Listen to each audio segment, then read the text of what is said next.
사람들이 자기 동네 집값을 떨어뜨린 정책을 하겠느냐.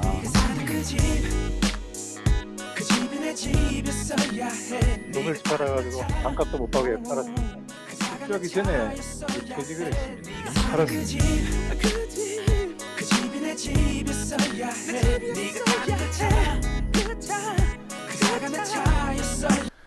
예, 제가 엊그제 TV를 보는데 이 고위공직자들이 편법으로 이 부동산 불로소득을 챙기는 그런 모습을 고발하는 프로그램을 봤습니다.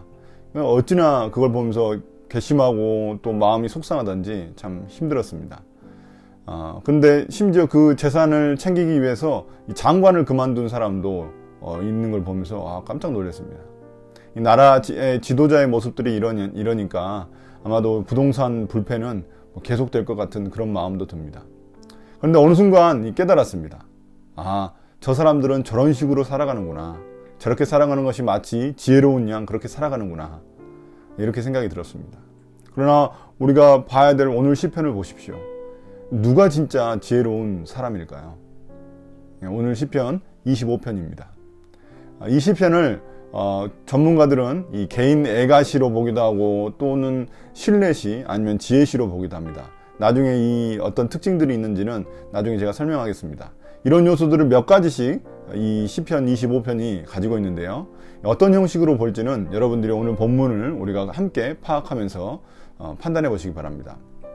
오늘 본문은 이 알파벳 시로 알려져 있습니다. 히브리어 알파벳을 첫 글자로 사용해 가지고 이 시를 썼다는 의미입니다. 우리로 따지면은 기역, 니은, 디귿, 리을을 가지고 시의 문장을 만들었던 것입니다. 이 시편 중에 가장 우리가 긴 시편으로 알고 있는 119편도 이 알파벳 시인데요.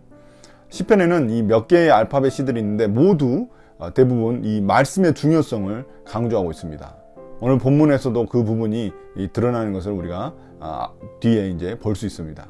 우선 구성을 보면 1절부터 3절에서 시인은 지금 수많은 원수들에게 둘러싸여서 이 어려움을 겪고 있습니다. 한마디로 이 원수들은 악인들입니다. 그런 상황에서 시인은 주님을 간절히 기다리며 의지합니다. 왜냐하면 그는 하나님의 공의를 믿는 사람이기 때문입니다. 하나님을 기다리는 자는 결코 원수로 인해 수치를 당하지 않으리라 하는 그런 믿음이 있기 때문입니다. 대신 악인들은 결국 수치를 당할 것을 믿기 때문입니다. 우리가 살아가는 이 세상에도 악인들이 많이 있습니다. 언제나 악인들은 의인들 주위에서 마치 자기의 원수인 양 우리를 괴롭히고 힘들게 합니다. 그러나 우리가 이 소망을 잃지 말아야 합니다. 왜냐하면 결국 주님이 그 모든 일을 올바르게 바로잡으실 것을 믿기 때문입니다. 우리가 신경 쓸 일은 악인들이 아니라 바로 우리의 삶입니다.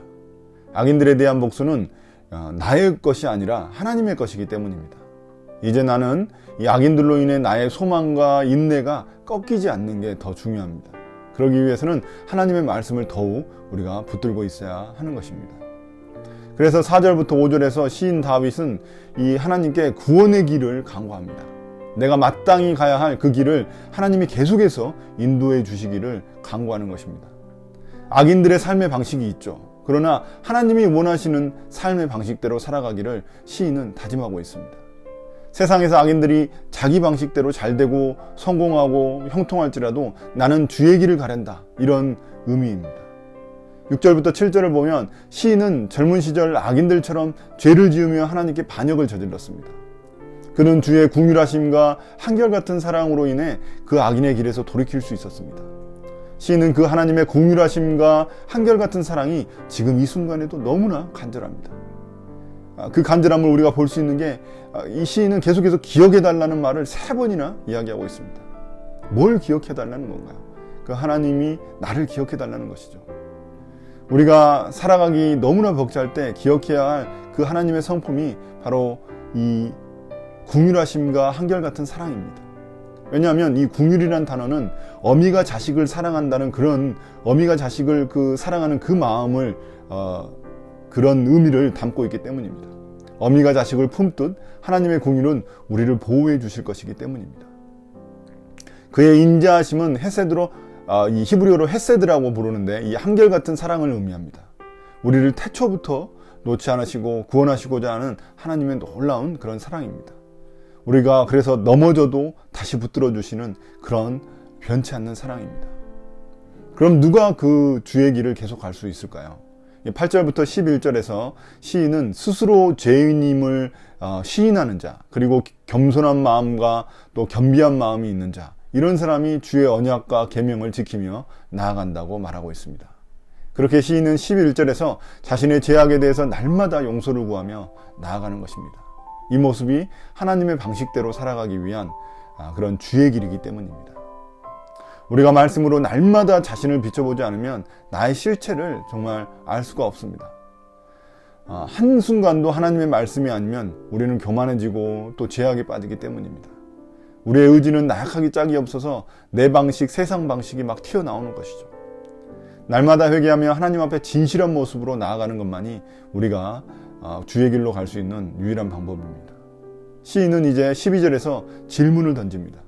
주님을 경외하는 자가 누구냐고 묻습니다. 경외란 두려워하며 존경하는 마음입니다. 누가 진짜 하나님을 두려워하고 존경하느냐, 그런 의미입니다.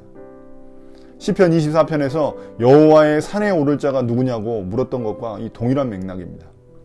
시인은 주님이 가르쳐 주시는 길을 가는 자, 그 자가 바로 주님을 경외하는 자라고 말합니다. 13절 14절에서 그런 자에게 주어질 상을 우리에게 보여주고 있습니다. 그런 하나님을, 주님을 경외하는 자는 한평생 평안을 누리며 자식들이 땅을 유업으로 받는다고 말합니다. 14절에서 이 주님과 항상 친밀함을 누리며 주님의 약속을 확인받는다고 말하고 있습니다. 이 말은 교회 열심히 다니면서도 이 부동산 챙길 거 다 챙기고 또 좋은 집에서 잘 먹고 잘 산다, 이런 의미를 말하는 게 아닙니다. 이것은 성경의 가르침과 어긋나는 것입니다. 평안을 누리는 삶이란 우리의 환경과 조건에 관계없이 이루어지는 그런 마음의 평안을 의미합니다. 하나님이 주시는 평안은 오히려 힘들고 어려울 때 더 빛나는 법입니다. 더 진실한 법입니다. 그런 의미를 갖고 있습니다. 자식들이 땅을 유업으로 받는다는 것은 절대로 대대로 부동산 부자가 된다는 그런 말이 아닙니다. 구약의 땅은 신약에서 하나님 나라를 의미하기 때문입니다.